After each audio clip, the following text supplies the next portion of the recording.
12-year-old Bakatawar says she used to want to be a doctor. Now her focus is on her own survival. She escaped from violence in Kunduz province along with her family, and they now live in a camp in Kabul. There was heavy fighting in our hometown. At least here in Kabul there's no fighting, but it's hard to find food.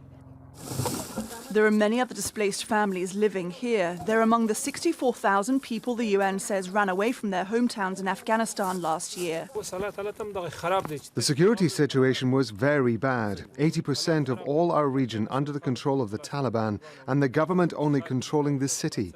Every day there was heavy fighting, and we were caught in between the two sides. There's been conflict in Afghanistan for decades. US forces pushed the Taliban out of power in 2001.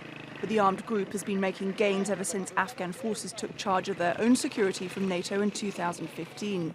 In its latest quarterly report, the US Special Inspector General for Afghanistan Reconstruction, or SIGAR, says 57% of districts were controlled by the government in November.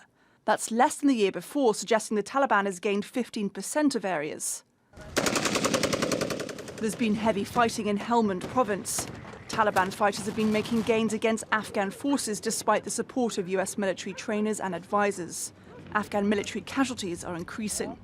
Throughout Afghanistan, 9 million people live in areas where government forces are fighting the Taliban for control. But there are fewer but still a significant number of people, 2.5 million, living in areas under full Taliban control. The report shows the extended violence has left many people like Bakatawar and her family vulnerable. And the instability is getting worse as the Afghan government continues to lose ground. Caroline Malone, Al Jazeera.